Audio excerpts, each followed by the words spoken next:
Ayo rada ngomong apa kowe? Kalah kowe name ngomongan karo aku. Aja kok Kresna dukuh kowe gila. Una-una iki legane aku sapenake dhewe ora. Wis Bagong, cukup. Cukup. Cukup apa sesak kok cukup. Engko disekengke. Anggepe apa? Anggepe rumangsane. Saiki kowe bali ora? Kowe bali apa ora? Yen kowe bali, kepenak awakmu yen ora bali, ya wis nuwun sewu yen kepeksa aku mentolo karo kowe. Ngandel ora? Kata-katamu mung kaya ngono kuwi. Wong kepengkok ora iso wangsulan ki terus gunakake cara-cara sing kasar, dumen duwe wewenang dienggo sewenang-wenang. Dumen duwe panguwasa kinarya gada, terus nggo ngidak-idak karo masyarakat sing cilik kaya ngene kuwi. Hah? Kowe bali apa mbacut? Jeneng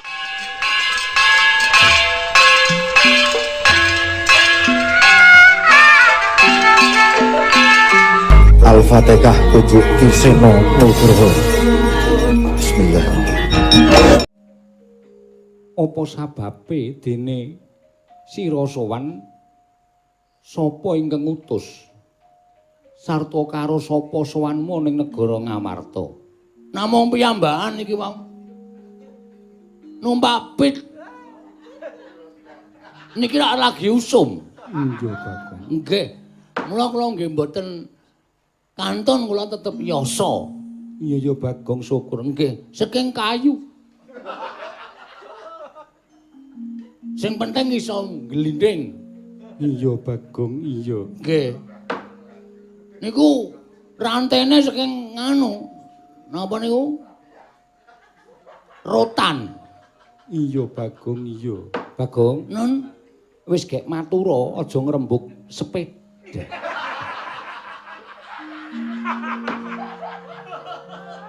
Kresna kakangku. Werkudara piye? Bagong wis arep kepengin dadi wong sing tenanan kowe malah nglecek. Ratu kok ngrembug sepeda. Lah ya ora usah tok baleni kowe dadak nyebut kuwi apa? Sepeda ya apa tegese? Wis. Asapnya tidak ada. Ajur tenan iki wis. Rusak kahanane. Raton kok malah ngembug sepeda. Sabar. Sabar. Wong sabar kekasihing Gusti. Nek nganti swara iki ora tak wangsuli, kesabar aku tak angkat, tak ampet.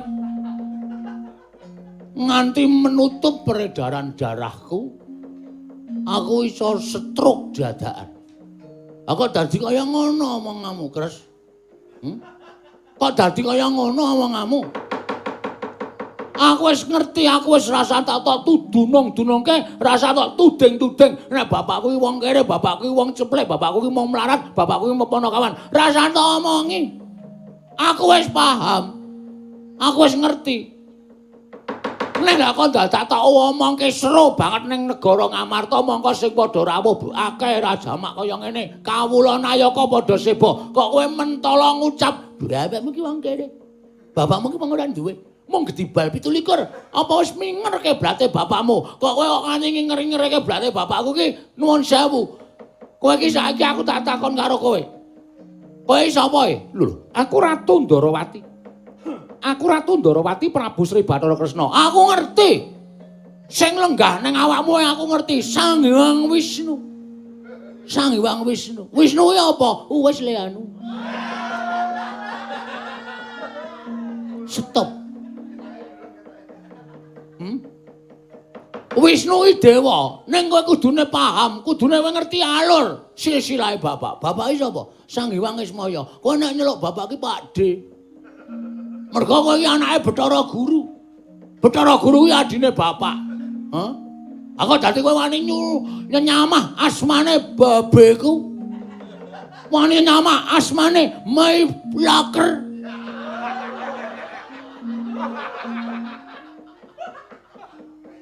Wong ngarani ora iso kok. Lah kae karepe piye, Yayi? Kae karepe father.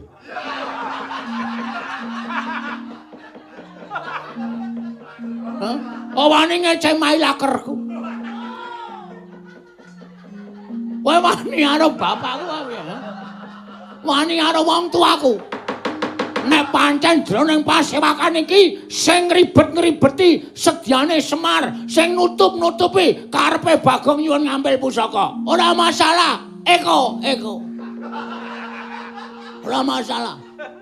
Ora masalah. Ning ditenono omonganmu ya tak rekam. Omonganmu ki tak rekam. Ora percaya wae. Mangsane aku ora gablek HP. Aku mlebu kedaton ki HP wis tak rekod. Sak omong-omongane wong-wong ki wis engko kanthi teleng ngarepe bapak. Klik. Bapak tak kupinge tak leboni watu. Apa tak kae sing dileboni kae, Pak? Handbrake. Hah? Engko bapak krungu kabeh omonganmu nang ati bapak ora muring karo kowe. Aja dundang Bagong legane ngene. Kowe lah dalah.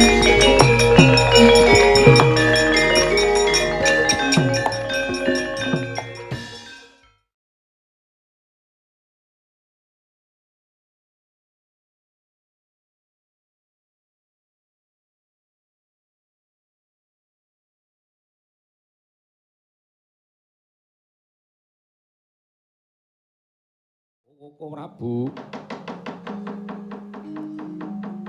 sidhem jroning pasewakan Wadyagong tanpa sabawa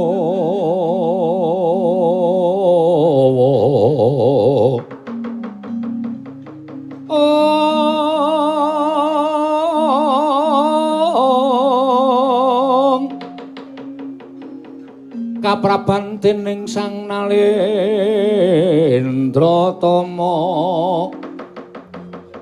mango-mango-mangonengi lermu sing duka cipta berbudi mandana raras berbudi mandana raras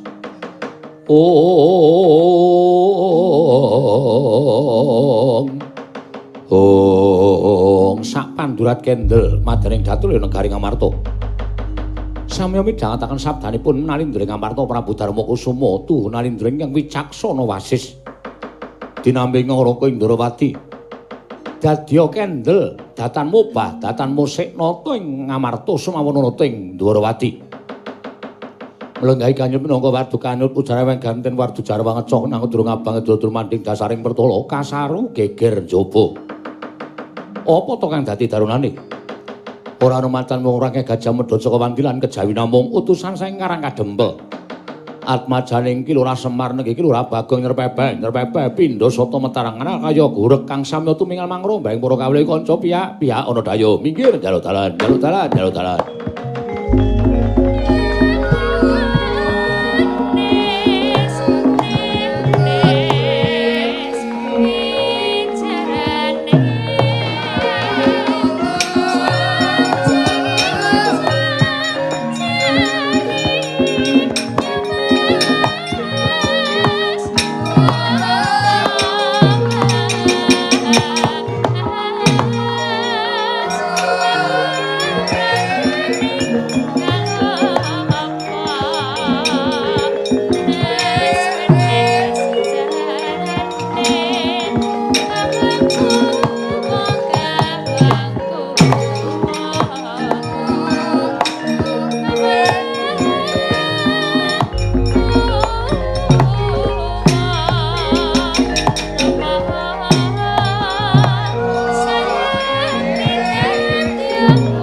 Rama dewaning sun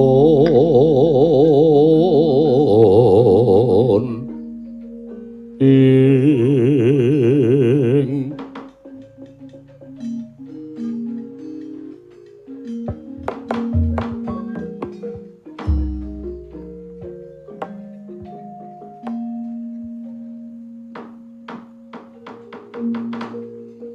Koko Prabu wonten dawuh Yayi mboten nginten horeking masewakan kula kinten menawi wonten ayaka minggahing nalindra ingkang sowan menika malah mboten pangling Atmaja utawi Panakawan ing Ngamarta atmajanipun Kyai Semar pun Bagong ingkang Abiyantara Koko Prabu Weladalah Jagadéwa Bathara Yayi nadyan kados menapa Bagong menika tasih Panakawanipun kadang kula para Pandhawa mila mbok menawi sowanipun Panakawan menika dipun utus dening Kakang Semar menapa saking pikajenganipun piyambak monggo kula aturi andangu Yayi Koko Prabu lenggah ingkang langkung prayogi kula nistaken dawuh Panakawan Bagong padha kanthi raja sak praptamu Panakawan tansah pinanganing kawidadan nering sambikala kepareng kula sowan ngersanipun Sun Prabu Puntadewa ngaturaken sembah pangabekti kula kunjuk ngersanipun Prabu Puntadewa.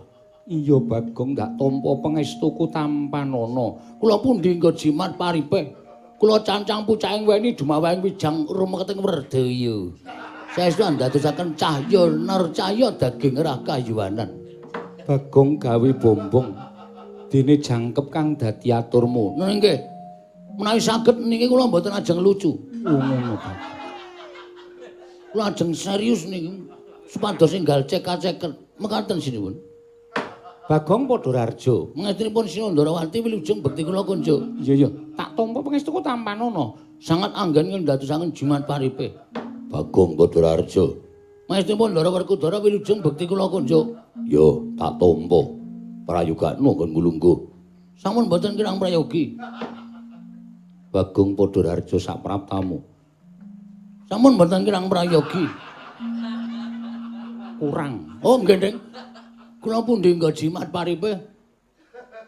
Kula ngaturaken bekti kula kunjuk, Ndara. Iya, Bagong pangestuku tampanana. Kula pundi nggo jimat paripe. Anu ngaturaken bekti kula kunjuk, Ndara.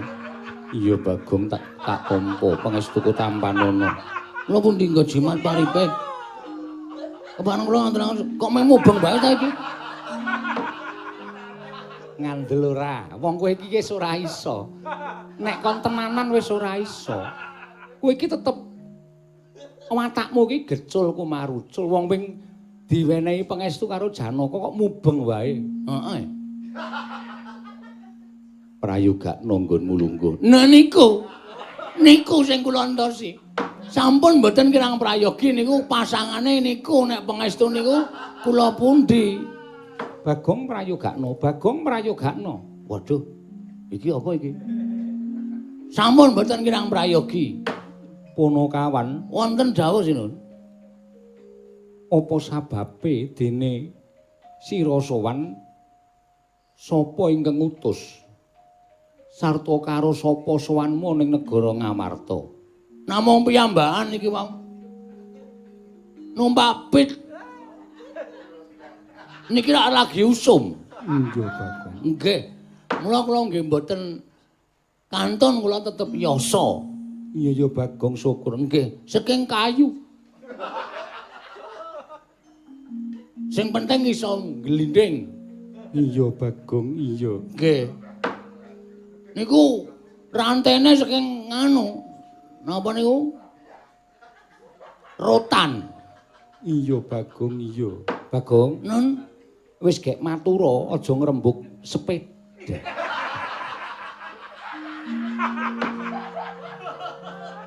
Kresna kakangku. Werkudara piye?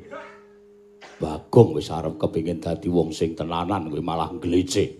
Ratu kok ngrembug sepeda. Lah ya ora usah tok baleni kowe dadak nyebut kuwi apa? Sepeda ya apa tegese? Wis. Asapnya tidak ada. Ajur tenan iki wis. sak kahanane. Kraton kok malah ngembug sepeda. Mula kowe ndang matura Bagong. Nggih. Sowan kula menika dipun utus dening Bapak Semar. Ora saka karepmu dhewe. Mboten saking karep kula dhewe. Kula nek ana perlu karo sampeyan 4 mata. Iya. Ning niki kula sowan teng Datulaya merga kula pancen diutus kali Bapak Semar. Bapakmu kena ngopo, Bagong? Mboten kenging napa-napa. Ning utusan kalih kula. Tegese bapakmu utusan ana wigati apa? Ah niku ngaten. Bapak niku pun pinten-pinten dinten niku kaya wong masuk angin ning ora masuk angin. Kaya wong lara ning ora lara. Sareng kula tabok bapak niku tumuli kersa ngendika, kalih muntah-muntah. Nggonmu nabok Gancengel. Tiyek ngoten. Bapak terus ngendika, aku iki jane pengen bangun kayangan. Kula ya kaget, Pak kok arep bangun kayangan iki sebabe apa? Bapak iki wong sekeng, wong ora duwe, wong melarat, wong istilahé wong kere kok arep bangun kayangan iki ngomong ngrepotke anak. Engko anak tok kon nyumbang apa-apa. Kahanane wis angel lho, Pak iki. Aku wis 3 sasi mandeg ora nyambut gawe. Nek sampean macem-macem arep bangun kayangan, ngebot-boti uripe anak, iso ana perang antaraning wong tua karo anak. Kula ngoten niku bapak terus jelaske, aja salah tampa. Aku arep bangun kayangan iki ora aku bangun papan sing magrong-magronge mbane kaya kayangan babar pisan ora. Ning aku ora arep bangun kayangan sing wujud papan sing magrong-magrong kuwi ora, ning aku arep bangun kayangan. Kayangan ki ateges uripe kawula sak negara Ngamarta. Uripe kawula ki supaya kepenak, tentrem, ayem, ora kekurangan sandang pangan, aku sing tak gayuh. Mbane men uripe kaya dene mapan ana ing kayangan. Aku ora ndek niat babar sari, babar pisan. babar pisan. Gamriko, hus. Ora duwe niat babar pisan. Bakal bangun papan sing megah kuwi ora, ning bangun morale karo kawula. Mengkono. Nggih. Mula bapakmu 3 sasi ora sowan ning Ngamarta. Pancen wis diniati supaya Pandhawa niku goreh penggalihe terus rawuh teng Karang Kadempel nangleti karo bapak. Aning jebulane bapak niku para Pandhawa mboten rawuh-rawuh terus kula sing kan diutus sowan teng negara Ngamarta. Terus wigatine apa? Apa pancen njaluk Prabeya? Mboten. Apa pancen njaluk ya kuwi pitulungan para wadyabala supaya mbangun kayangan? Mboten, kula matur mboten papan sing magrong-magrong mboten. Mboten papan sing apik mboten. Ning ngendikane bapak apa sing tak lakoni iki bakal lakon nek Pandhawa maringi ngampil ya kuwi apa Bagong? sik to. Pusaka. Pusaka negara Ngamarta ing ngaran ya kuwi 1 tumbak. Wah, jan. Tumbak apa? Aja saka tumbak. Liyane kuwi. Pustaka Jamus Myang Jimat Kalimasada. 1. Ana pira sing bakal disilih? Pirang-pirang? 1 kula aturke Pustaka Jamus Kalimasada, angka 2 Payung Motho. Payung Motho piye? Payung Tunggul Naga. Nah, Payung Tunggul Naga, angka 3 Tumbak tempe kara piye? Tumbak Kara Welang. Tumbak Kara Welang. 3 menika kedah kula suwun ngampil kula suwanaken wonten ing sanipun Bapak. Nek sinuwun Prabu Puntadewa maringaken matur sembah nuwun tanpa pepindhan. Ananging menawi mboten sebabe napa, perkarane napa, dasare napa, kula aturi paring pangandikan sing cetha lan gumathok lan ketemu nalar. Nek sebab lan musababe wing digawe-gawe, Niki kula wis dipasrahi Purba lan Wasesa. Ngamarta nadyan kula suwita teng negara Ngamarta nek pusakane ra entuk disuwun ngambil dening bapak rawe-rawe rantas malang-malang putung. Ajeng kula rebut srana pripun mawon carane. Gagat risang kapirangu rinanggul kinembet kembet dosang reknaning bawana ing jagat Dewa Bathara. Yai kula nuwun sewu, kula ingkang badhe maringi wangsulan kaliyan pun Bagong Koko Prabu, kula sumanggaken namung Bagong menika ponokawan panjenengan. Nggih, kula tasih enget. Bagong, ponokan Bagong. Sinuwun Ndarawati. Iya. Kok jumeneng wonten ngajengan kula? Aku ingin bakal menehi wangsulan kelawan kowe. Babagan perkara Pusaka telu sing arta. Ya kuwi jimat klima sada, tumbak Karawelang lan payung tunggul naga. Koseta, aku tak takon karo kowe. Ngerti sejatine jroning pasewakan negara Ngamarta iki mau Yai Prabu Darmakusuma sak kadang kadeyan kuwi ngrembug perkara bapakmu nggono ora sowan telung candra suwene. Ninggal kalawan kewajiban kaprajan. Dadi penggalianing para Pandhawa nanging durung nganti dirembug kanthi apik lan becik dumadakan kowe sowan. Kowe sowan ngersane para Pandhawa kowe ngandhaken bapakmu kepengin bangun kayangan mbutuhake pusaka telu negara Ngamarta. Kosek aku tak takon. Saya aku tak takon karo kowe wangsul ana pitakonku. Nggih. Bapakmu ki derajate apa? Kere. Bapakmu ki derajate apa? Ming abdi, ming ponokawan, ming kawula cilik, rakyat melata. Jelata. Jelata.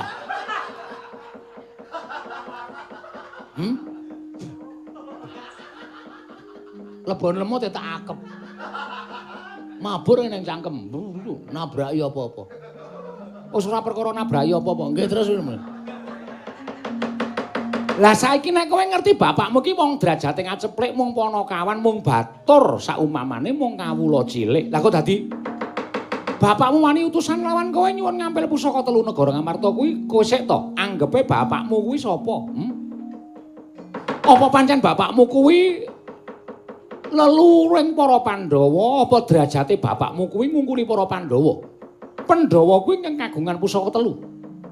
Pandhawa sing duwe tumbak Karawelang payung tunggul naga pustaka Jamus Klima Sada.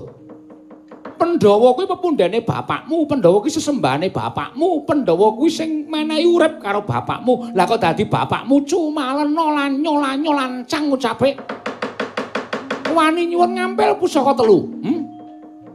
Wis minger keblate wong tuamu napa piye? Wis ora eling derajate Semar.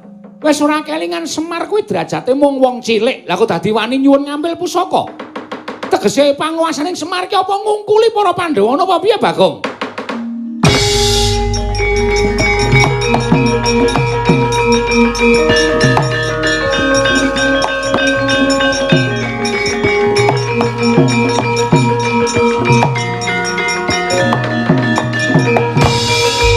Sabar. Sabar. Wong sabar kekasihing Gusti. Nek nganti swara iki ora tak wangsuli, kesabar aku tak angkat, tak ampet. Nganti menutup peredaran darahku, aku iso stroke dadakan. Aku dadi kaya ngono omonganmu, Kres. Kok dadi kaya ngono omonganmu? Aku wis ngerti, aku wis rasa tak tudunung-dunungke, rasa tak tuding-tuding. Nek bapakku iki wong kere, bapakku iki wong ceplek, bapakku iki mau melarat, bapakku iki mau ponokawan. Rasa tak omongi. Aku wis paham. Aku wis ngerti. Nek gak kok dadak tak omongke seru banget ning negara Ngamarta mongko sing padha rawuh akeh rajamak kaya ngene. Kawula Nayaka padha seba. Kok kowe mentala ngucap, "Bapakmu ki wong kere. Bapakmu ki wong ora duwe." Mung gedibal 17. Apa wis minger keblate bapakmu? Kok kowe kok nganti ngeri-ngeri keblate bapakku ki? Nuwun sewu. Kowe iki saiki aku tak takon karo kowe. Kowe sapa e? Lho, aku Ratu Ndarawati. Aku Ratu Ndarawati Prabu Sri Bathara Kresna. Aku ngerti. Sing lenggah ning awakmu aku ngerti. Sang Hyang Wisnu. Sang Hyang Wisnu. Wisnu kuwi apa? Wis le anu. Stop. Wisnu iki dewa, ning kowe kudune paham, kudune ngerti alur silsilahe bapak. Bapak iki sapa? Sang Hyang Ismaya. Kowe nek nyeluk bapak iki Pakde. Mergo kowe iki anake Bathara Guru. Bathara Guru kuwi adine bapak. Hah? Aku dadi kowe wani nyamah asmane babeku. Wani nyamah asmane My Laker.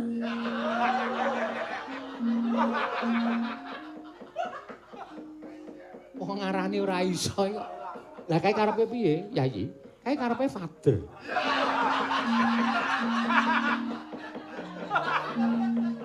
Hah? Oh wani ngeceh My Lakerku.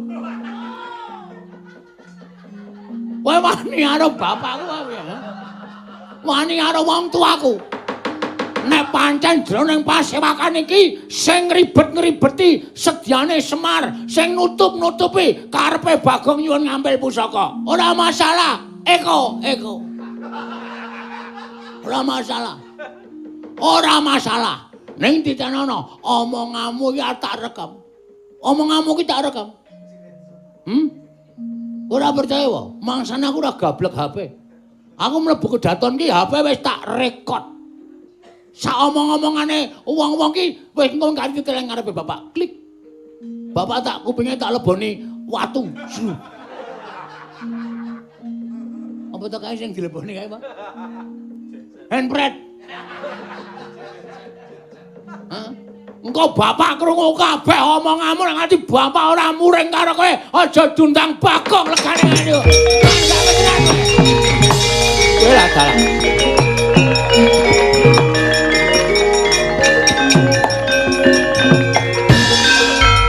Resna kakangku.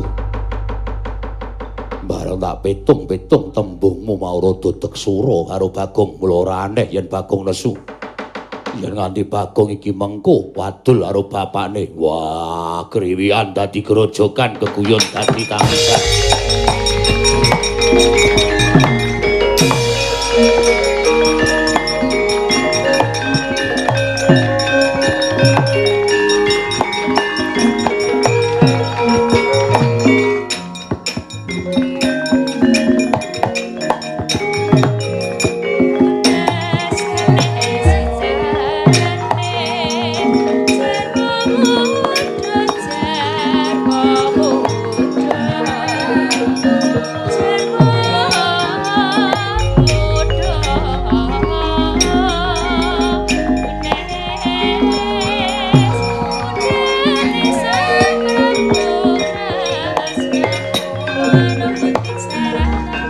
Mangyat kurdo sroma pangga wagut gati nyomawukat ira wang-wang Om Nyai Werkudara barep kakangku piye Arjuna ulun maring adawu miturut penemuning sira Yayi kepiye Bagong winadyang wong srogal-srogol, wong sembrono ning duwe pambegan jujur. Bagong ya arep mung Panakawan. Gaweane tumindake sok kewanen karo Bendoro ning aku ngerti watahe Bagong iki wong jujur, dheweke yen dikongkon ora bakal nambahi, ora bakal ngurangi. Tak kira pancen Semar mbutuhake pusaka 3 pusakaning para Pandhawa. Turta malika Prabu kula nyuwun mahapunten gegayanipun Kakang Semar menika luhur sanget. Nedhi damel kayangan wonten ing negari Ngamarta ambangun moralipun para kawula. Oh Prabu, kula kok rumaja ngelen Kakang Mas kekalih. Nggih kok Prabu kula rumaja ngelen Kakang Mas kekalih. Yen to pancen kaya mengkono Yayi. Aku njaluk lawan Dimas Werkudara pisan kang padha bandayuda pun Kakang lawan Yayi Arjuna. Nedya liwat alun-alun pepungkuran sowan marang Karang Kadempel sinambi mundi pusaka katelune Koko Prabu monggo kula dherekaken wah njaluk pamit.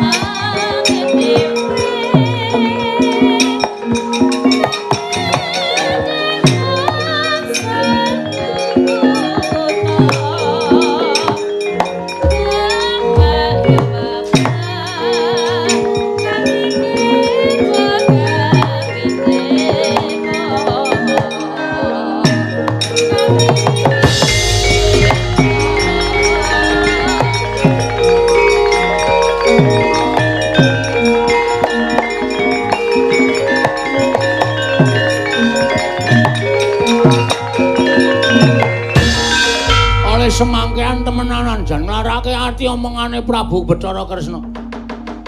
Nek bapakku wong kere gedhi bal 17 wong elek nyolok mripat. Aku upama ora isin ana nangis ning ngarepe Kresna kok tekan semono. Nalendra Titis Bathara Wisnu omongane kok kaya kernet. Waton ison jeplak wae. Cecep-cecep wong kere gedhi ora mingerke bla wah lara tenan asih. Arep wani kok aku ra wani.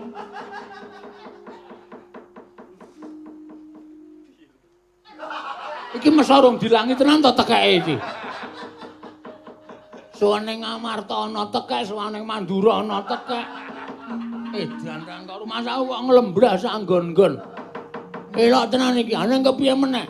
Oke, wis tak niati ben geger ya geger. Bapak nek tak lapori, Pak, kowe dunekke ngene-ngene karo Prabu Kresna. Wah, blegedhuwek. Sak dulita, lit. Kaya ngapa Ndara Kresna wis kriwikan dadi grojokan tenan.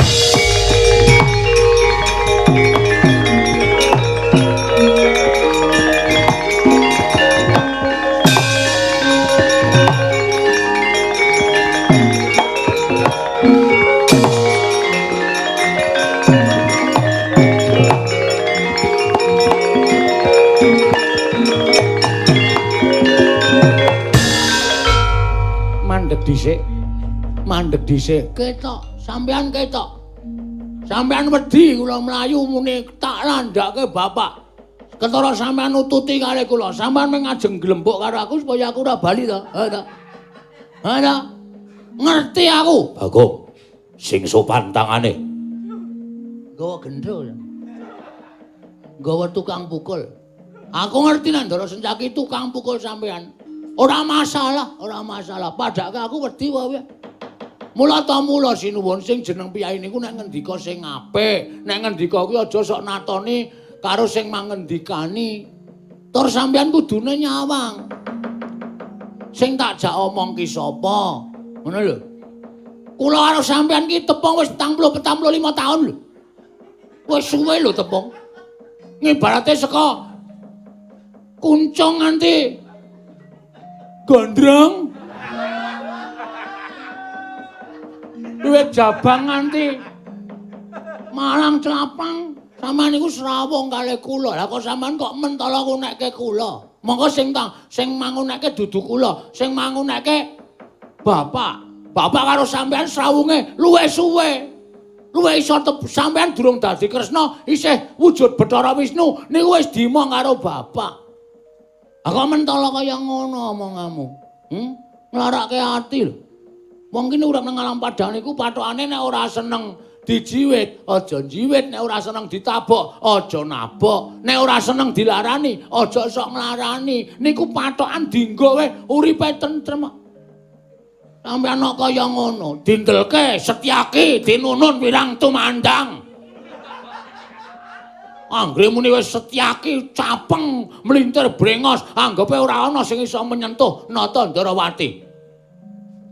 Grilusi jalma tan kena kinira. Ngono. Aku wis sing rumah ora ndek derajat pangkat. Kula niku nek omongan wae mesti kula tata kok aja nganti nglarani atine wong kok. Sampeyan Nalendra kok nek ngendika nglarani atine wong. Bagong. Bisa dikandhani apa ora? Iki Koko Prabu Ndarawati sesembahanku. Yen kowe ora duwe tata krama, kowe neranyak, kowe bakal tak jembalani. Ngono kae ngendelke kekasarane jukan. Ambanya. Monggo nek arep tak tucuki monggo. Ngono. Arep tak antemi monggo. Mergo aku ora ndek tata krama karo Ratu Gustimu, kowe arep nutuki aku monggo. Ning nuwun sewu, masyarakat sing padha mresani jumlahe 8.300. Streaming sing padha streaming ki padha preso, ngerti ndi sing bener ndi sing luput. Dadi nek kowe njotosi karo aku, wah, bakal disengiti wong sak donya. Tenan kuwi. Setyaki mung waton ngestokke dawuh, ning ora gagas Ratu Gusti iki bener apa luput. Ayo ora do ngomong apa kowe? Kalah kowe nek ngomongan karo aku. Aja kok Kresna dukuh kowe gila. Unak-unak ki legane aku sapenake dhewe ora. Wis, Bagong, cukup. Cukup. Cukup apa sesak kok cukup. Engko disekengke. Anggepe apa? Anggepe rumangsane. Saiki kowe bali ora? Kowe bali apa ora? Yen kowe bali, kepenak awakmu yen ora bali, ya wis nuwun sewu yen kepeksa aku mentolo karo kowe. Ngandel ora? Kata-katamu mung kaya ngono kuwi. Wong kepengkok ora iso wangsulan ki terus gunakake cara-cara sing kasar, dumen duwe wewenang dienggo sewenang-wenang. Dumen duwe panguwasa kinarya gada, terus nggo ngidak-idak karo masyarakat sing cilik kaya ngene kuwi. Hah? Kowe bali apa mbacut? Jelas bali. Nek bali yo. Nek bali yo. Kula ora arep wani karo sampean. Kula pancen napa jenenge? Presentasinya berat kepulang. Tegese kula kudu bali. Merga ana omongan sing ngajeng kula omongke teng bapak. Kok pecah siramu. Oh, Setyaki.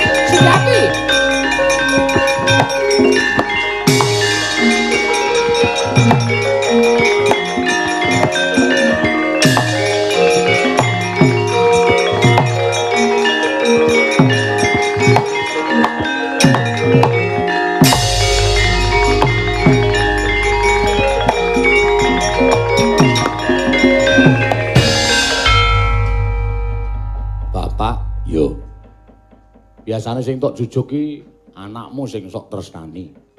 Kakang Garukaca. Kok aku iki yen ora kowe ora rampung. Sebabe Ngamarta Kerawan Kresna. Barep kakangku harep wadul yen to Semar ora sowan 3 sasi. Lah iya aku ya mikir nek kakene Semar kok ora sowan ki sebabe apa? Bagong sowan. Lho. Si Petuk sowan? Iya. Kuwi gatine Semar arep bangun kayangan jilih pusaka Ngamarta 3. Ya kuwi tumbak para welang payung tunggul naga pustaka Jamus Klimasada ning Kresna kakangku mangsuli malah ngelek-elek karo Semar. Bagong nesu. Apa omongane Kresna arep diwadulke karo Semar. Kresna nututi Bagong. Ndasena, piye? Kowe ngerti adat saben Kresna kuwi nggawa sapa? Nggawa tukang cuci ndasmu.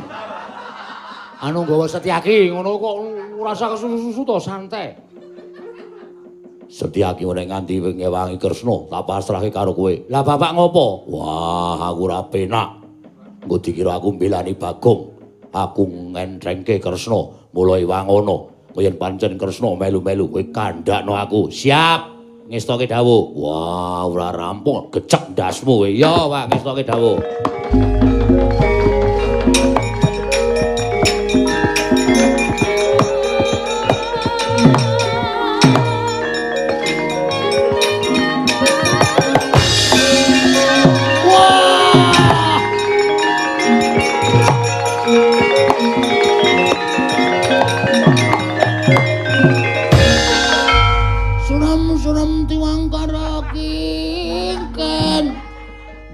Mangos wakang layon denya ilangang memanisnya manis madu.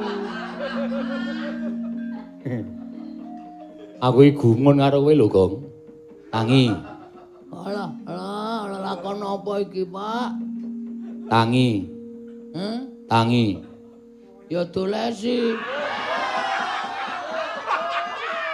Mu tak idak ndasmu kowe. Aku nek karo piyai siji iki kompak e. Ya gawe grup dagelan. Moh. Ndak ming tok badi wae ora. Ngopo kok ngerti-ngerti ketemu aku ngelekar? Kaco. Kacone. Doyak. Sapa ki? Sopo? Adine Kresna sapa? Bibi Wara Sembadra. Wuh. Udah anak doyak kuwi aku cetha gelem. Lah adine Siwandarawati iki, adikane lho, adi pepekan ya, pokoke diwengku utawa direngku. Senopati Ndarawati. Oh, mak cilik Setyaki. Udu Sima. Mak cilik Setyaki. Ora nganggo mak. Paman. Ora, aku nek nyebut Mak Cilik Setyaki. Oh, terus Lho, sing terus ki aku terus piye? oh iya sing. Aku doya arep diajar Karo Mak Cilik Setyaki. kowe rasah Mak Cilik. Kowe Ndara. Heeh, Ndara Setyaki. Ah sebabe Wah, aku ngewangi bapake. ora kok sikit kok ora basa karo aku to. Oh iya lah liye. Sampeyan niku bendara kula. Lah iya, ya nyawang arep aku ki kaya ngene ning aku bendaramu. Nggih, heeh. Oh, nggih. Nggih, heeh. Kula terus melayu. Rasa semenang tak ewangi. Guyon. Ora. Delok mripate. Lho, Wong goroh iki ketok. apa wong goroh iki ketok? Ketok. Wong goroh iki ketoke piye? Wong goroh iki ketoke nek omong goroh iki mripate ora tajem. Nek jujur mripate tajem. Coba sawangan mripatku. Tajem kok. Berarti aku Jujur. Sampeyan ngewangi aku tenan. ngewangi aku tenan. Lungguh kene nek Mak Cilik tekan ini tak takonane. Nek kira-kira arep ngajar kowe, tak adepane. Sisan gawe aku tak nyoba kekuatane Mak Cilik Setyaki. Wah, rame iki. Durung karuan. Yo nek dadi perang, nek Mak Cilik wedi karo aku, ayo ora usah dadi perang. Dadekke wae engko golek masalah. Engko nek Ndara Setyaki ya wis nggih kula mboten sios nglabrak Bagong, langsung tok gajul wetenge. Diek ngono, kudu dadi ngono kok ora gelut. Moh aku ra wani nek kon marahi ngono kuwi. Wis gawe lungguh kene engko tak ewangi. Siap. Ani ngono, lho. Banter banget mlayu bleduke kaya ngono ae. Ya wis mundur kene engko tak kandhanane. Nek tak rembuke apik-apik, ngono nek kira gelem apik-apik, syukur nek ora ya tak tandangane. Heeh. Sampeyan sing dawuh sapa? Bapak. Lho. Ndarawerku jare mbelani kula. Nyatane aku digawe karo bapak. Wah, nek ngono apa kekarepane Bapak Semar mesti arep kasembadan. Ketara Ndarawerku Ndara napa niku ewangi kalih kula amarga nek mboten ngonten niku janjane Gamelane wis muni. Oh iya.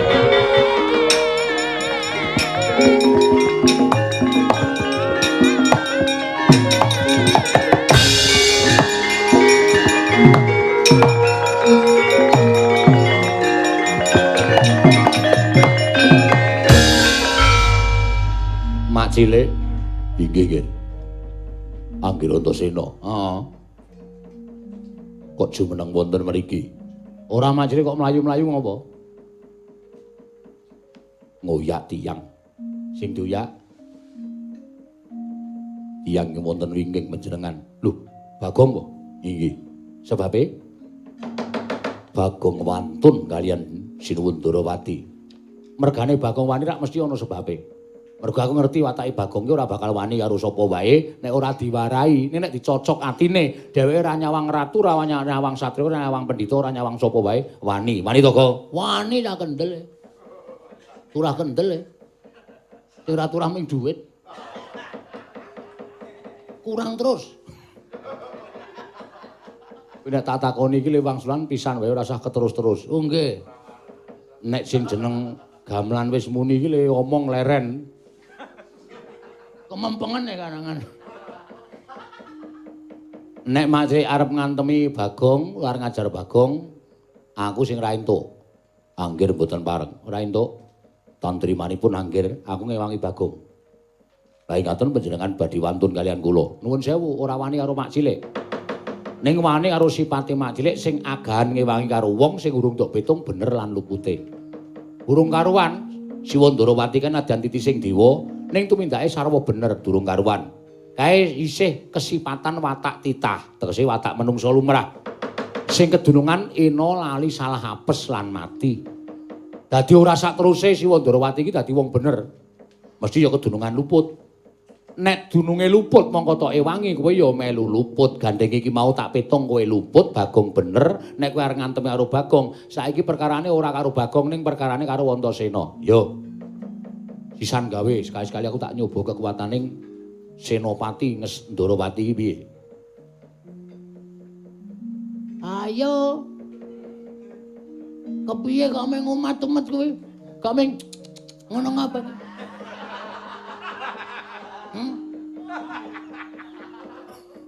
Piye Ndara Setyaki? Ampun meng meneng mawon kaya ngoten niku. Niki lho jago kula wis kaya ngoten iki. Ya nek pancen nyoba. Mengko iso dititik kok Mak Cilik. Aku ngerti Mak Cilik ki Piyai Digdaya. Aku ya nuwun sewu. Saiso-iso ngimbangi kekuatane Mak Cilik. Ning ana tetembungan ala ora tumama ning becik. Saampuh-ampuhe wong ku nek mbelani watak ala utawa mbelani watak sing salah mesti kalah. Wis to yakin? Ora usah dadak mbok pitung. Nek sampeyan kalah karo aku sampeyan aja isin, sampeyan aja wirang. Mergo sampeyan mbelani watak sing kleru. Ayo, diwiti saiki apa kapan aku manut rupak mani jembar wani. Aja meneng wae Mak Cilik.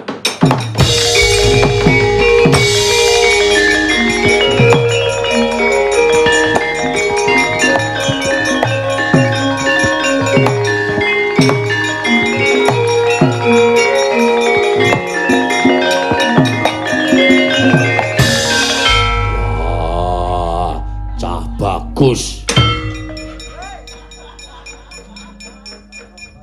Matur nuwun, Pak. Arep ngopo? Arep melu-melu Wah, melu-melu apa? Iki anakku. Nggih, jan gleleng tenan kata-katane jan remasuk. Yo. Ulang aku. Heeh. Gleleng. Ulang aku. Lulus SD. SD online. Online yo men. Ora tau sinau, ora tau ujian, ngerti-ngerti lulus. Rewet. Bagong. Dalem. Balio ning Karang Kadempel. Barep kakangku wis budal ning Karang Kadempel sinambi nggawa pusaka 3. Estu nawa? Yo. Wah, matur sembah nuwun, Ndara. Napa pikajanipun Bapak sampun kasembatan. Yo. Nyuwun pamit nggih. Yo sing ati-ati. Antasena. Piye, Pak? Bagong ditutke. Ndak ana apa-apa. Aduh, isa dikai security. Jan nang kene. Remen kula. Yo. Wis ndang balio. Yo Gong yo bareng karo aku. Yo, jajan lho. Yo. Wah, jan kowe iki mesti ngono kuwi kok. Iki dina iki sing nggo mangan apa? Oke, soto, sate, gulai, tongseng. Ora, wetengmu amot po. Amot iki engko tak tarik melar kok wetengku. Kasangku ngger iringan tak ngek-ngek ngono segone ngiwo kabeh. Engko ngisi sing tengen. Sing tengen tak tarik ngek-ngek ngono. Segone mlebu nengen kabeh. Ha tengah rung ngisi tongseng, jus. Terus tarik medun. Aja ndak kembar. Oh iya. Wah mbok aja kene to. Ya seneng aku ya mergo kowe iki wis tuwa nek tak keplak ndak aku kuwalat. Yo Gong yo. Yo, nyuwun pamit Ndara Werkudara. Sing hati-hati aku nututi. Nggih.